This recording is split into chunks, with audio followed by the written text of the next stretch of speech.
Hey, what's up, guys? Welcome back to Cam's Retro Gaming. So, we got some pickups for this Sunday morning. It's laundry day, which means it's video day. I think this is over about 3 different trips. Nothing too crazy, but I did get some cool stuff, some stuff I'm relatively excited about.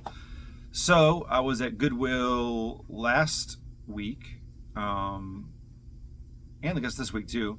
I found a couple games. And it's always exciting to find anything good at Goodwill. I guess all Goodwills are different. You know, you never know what you'll get, but lately mine's been pretty dead. It's rare to find video games worth the $6 asking price, and these are kind of borderline, I think. But, you know, it is what it is. So we'll start out with Midnight Club 2 on the original Xbox. This is complete, which is nice. It does have some scratches on it, but nothing really bad. This is about half price, I think, of what this game typically goes for. And I'm kind of getting some racing games on the 360. This is supposed to be good, so I got a whole bunch a few weeks ago, racing games.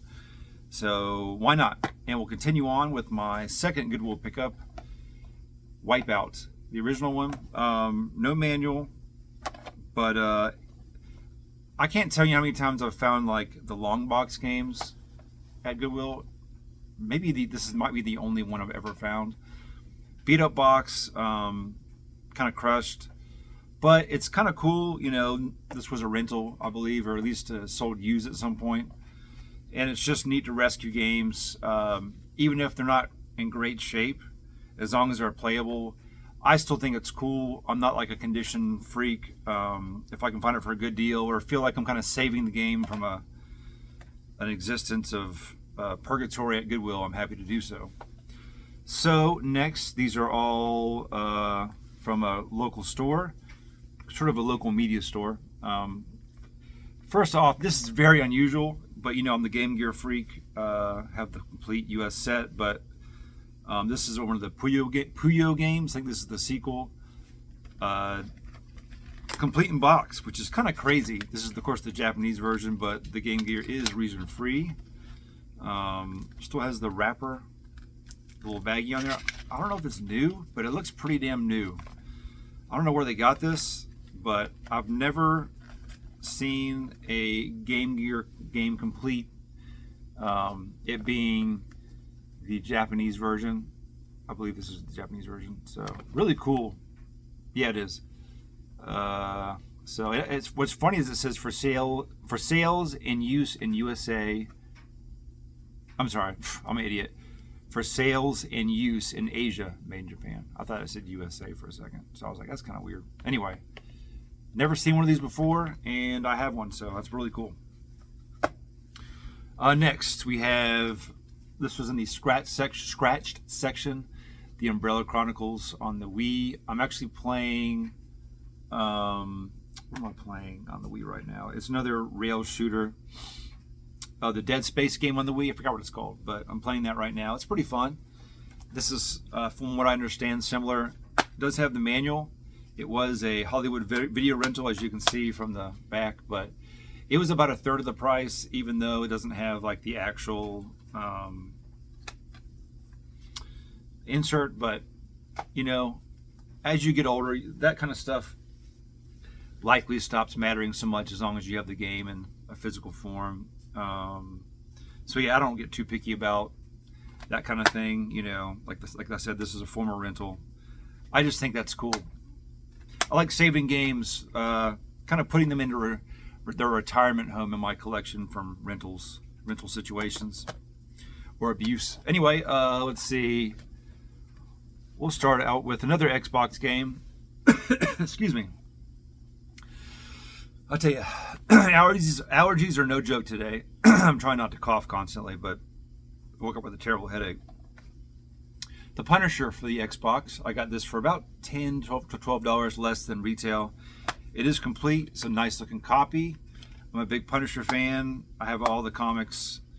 I used to have the first appearance of the Punisher, Amazing Spider-Man 129, but I don't really read comics anymore. I try to, I don't have the attention span for it. It's unfortunate, but you know, I'm always happy to see Punisher stuff, even though, you know, unfortunately, he's sort of fallen out of favor. But cool character, kind of ridiculous, violent character, but I still have a soft spot for the old Frank Castle. Heard this is pretty cool, so we'll give this a shot. One of the more expensive games I bought recently. This was like $33, I think. Usually if I'm buying an expensive game, it's something like very retro, but this is sort of like something I typically wouldn't spend this much money on the original Xbox. But you know, why not? All right, next. This game may not be good, but I'll show you why it is worth grabbing. So we have High Octane on the Sega Saturn. And if you know about Sega Saturn and Sega CD games, it is tough to find cases that are not absolutely destroyed. And this one is actually in beautiful shape. Even comes with the OG foam insert. And while this game may not be something I play a ton, well, actually, I just realized a little water damage. Oh, wait a second. Okay, it came with the second insert. I didn't even notice that, of Off-World Interceptor Extreme, which I have, ironically enough, for the PlayStation right beside me. But yeah, this is, that's probably trash. The actual insert for the game is beautiful. So, including the registration card, all sorts of stuff. And Action Replay Plus thing. I guess somebody just put some extra stuff in here. Anyway, like I said, I'm not sure if this game's good. Likely not.